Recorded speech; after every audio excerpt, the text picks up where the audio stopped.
সম্মেলনের সম্মানিত প্রধান অতিথি বিশ্ব ইসলামী রাজনীতির অন্যতম সাফা সালাম, আমাদের নেতা পেশার কর্মনে হাফিজাল্লাহ সহ মঞ্চে উপস্থিত জাতীয় নেতৃবৃন্দ, আজকে আমরা অত্যন্ত দুঃখ ভারাক্রান্ত হৃদয়ে এখানে উপস্থিত হয়েছি।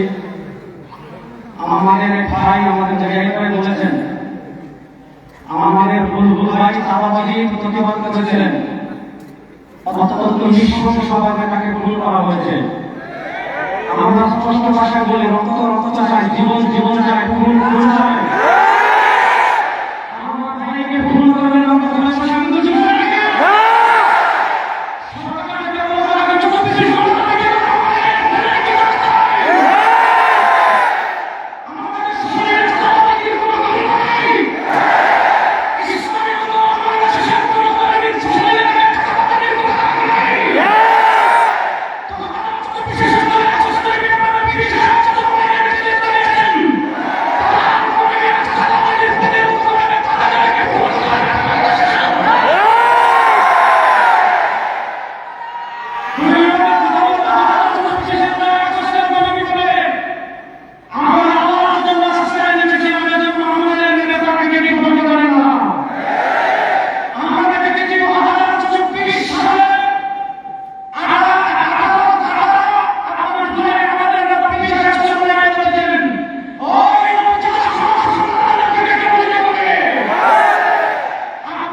এই 6 মাসের মধ্যে ঢাকায় কারণ জেনারেলের নিয়ম হয়, স্কুলের এখানে শিক্ষকের নিয়োগের আলোচনা করা হয়। আমাদের নেতা বিশেষ করে ইসলামের আন্দোলনের অন্তর্ভুক্ত ভাষা পিছিয়ে পড়ে আমাদের নেতা উচিত যদি বাংলাদেশে সেই সমাজের মতো বিরোধী কোরআন বিরোধী সুন্নাহ বিরোধী কোরআন ভাষা সংশোধন করে আমরা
বিশিষ্ট লেখক, গবেষক, প্রশিক্ষক, সাংস্কৃতিক প্রশাসন বিরোধী অন্যতম শিক্ষক প্রফেসর ডক্টর মোহাম্মদ সারোয়ার হোসেন বক্তব্য নিয়ে আসছেন। Professor doctor Mohammad Sarwar Hossain. আসসালামু আলাইকুম। এখানে অনেক মুরব্বী উপস্থিত আছেন এবং সারা বাংলাদেশে যারা ইসলামিক মূল্যবোধকে কাজ করেন তারা জমায়েত হয়েছেন। আমি আপনাদের সামনে কয়েকটি কথা বলবো, খুবই গুরুত্বপূর্ণ কথা। আপনারা তো জানেন যে শেখ হাসিনার আমল থেকে আমরা যে ইসলামিক যে মূল্যবোধ বিরোধী পশ্চিমা আগ্রাসন বিরোধী যে ট্রান্সজেন্ডার মতবাদ, এলজিবিটি মতবাদ নিয়ে আমরা কাজ শুরু করি এবং এই ইসলামিক আন্দোলনের প্রোগ্রাম থেকে এটার লাইন লাইন আসে এবং তারপর আমরা তো জানি অনেক কিছু হয়েছে। এখন এই জন্য আমরা যেটা দেখবো যে ইসলামিক আন্দোলন যে মূল্যবোধের জন্য কাজ করেছে, তো সেটা একটা বড় একটা সেইখানে। এখন আমি ব্যক্তিগতভাবে কোনো দলের বা কোনো দলের না, মানে দলের কর্মী বা পরিচয় নাই। আমার পরিচয় থাকে আমি বাংলাদেশি মূল্যবোধের পক্ষে এবং পশ্চিমা আগ্রাসনবাদের পক্ষে। যারা এখন যে অবস্থা হয়েছে যে বাংলাদেশের মানুষ ইসলামের পক্ষে, যে সমস্ত রাজনৈতিক দল ইসলামের দিকে ঝুঁকবে মানুষ তাদেরকে পছন্দ করবে। এখন ইস্যুটা হচ্ছে যে আগামী রাজনীতি, সামনে যে রাজনীতি আসছে সেখানে কিন্তু মূল্যবোধের অনেক বড় ইস্যু হবে। আপনারা বুঝতে পারছেন এবং এরা সেম সেক্স ম্যারেজ করার জন্য চ্যালেঞ্জ চলেছে।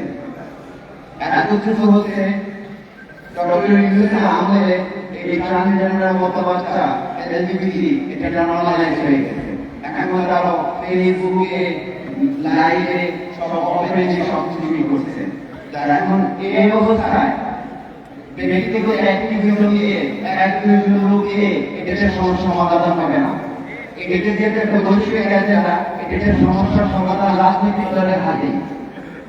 যেই ট্রাম্পের মতো কুখ্যাত লোক ক্ষমতায় এসেছে, এই কারণে জেন্ডার বিরোধী তারা রাজনৈতিক এজেন্ডা করে। সেই বাংলাদেশের মতো মুসলিম দেশে ইসলামিক দলগুলোকে যারা ইসলামের জন্য কাজ করে, মূল্যবোধের জন্য কাজ করে, তাদেরকে স্পষ্ট করতে হবে তারা কি আসলে জেন্ডার বিরোধী না, এটা স্পষ্ট করতে হবে।